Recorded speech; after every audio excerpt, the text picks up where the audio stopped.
Okay, we're here with Frank Maggio, owner of Acid Rain Car Audio, the newest advertiser at DaTechGuy on DaRadio, and we're here in a store. Tell me a little bit about car speakers. I am a car speaker ignorant person. What makes a good speaker? Well, usually with a speaker, you definitely want good quality surround in here. You want a good rubber surround. Anything that is paper cone would over time dry out and crack.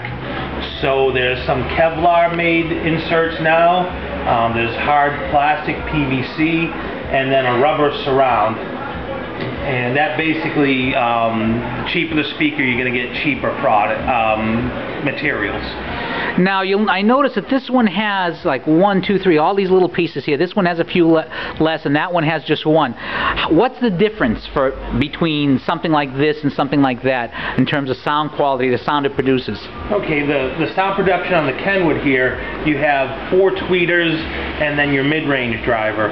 So this is giving you an overall spectrum of sound. Whereas this is a two-way speaker, you have your mid-range and 1 tweeter. Now you're limited what this is going to reproduce for sound quality. Now what's the price difference between something like that and something like this?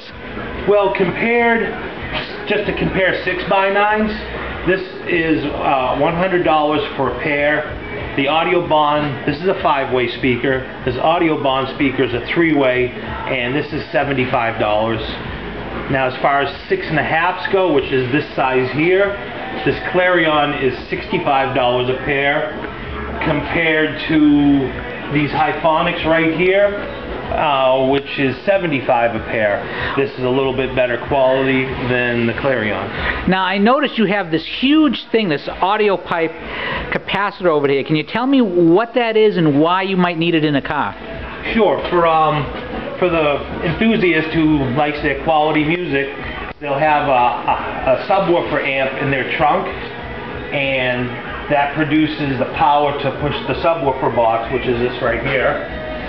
And sometimes the draw off of the amp drains the battery a little bit. Now what the capacitor does is like a trickle charge. It draws from the main battery, which is up under your hood, and it stores the electricity in here.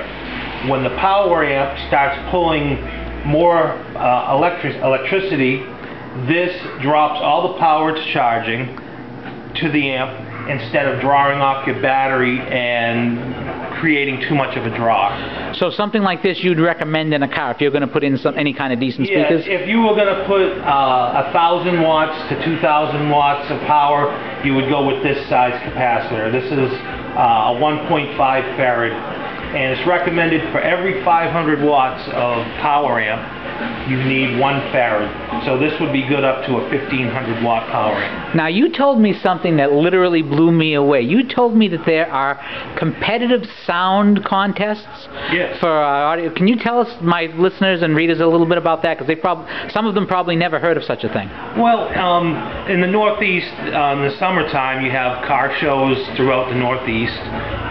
There's one in Lawrence every August. It's produced by SPL, which is Sound Pressure Laboratories, and guys from all over the Northeast, they bring their cars up. You could have a car with 20,000 watts of power. 30,000 watts isn't unheard of. And sometimes there's cash prizes. There's always trophies involved. And I've seen windshields pop out, crack. I've seen people's hair just literally stand on end from the pressure coming out of the vehicle. Now that's just competitive. They're not actually driving with these things. No, you'd have to wear earphones if you wanted to drive around town with something like that. All right. If people want to find out more about this, where can they find your store? 157 Lunenburg Street, Fitchburg, Mass. And I understand you also carry a line of guitars and percussion instruments too. Yes, we carry beginner guitars all the way up to intermediate and professional. Latin percussion instruments, bongos, congas, drumsticks, guitar straps, strings, tuners. So you get the sound whether you're moving or not. That's right, we got you covered over here. Well, Frank, thank you very much for your time. Hey, thank you.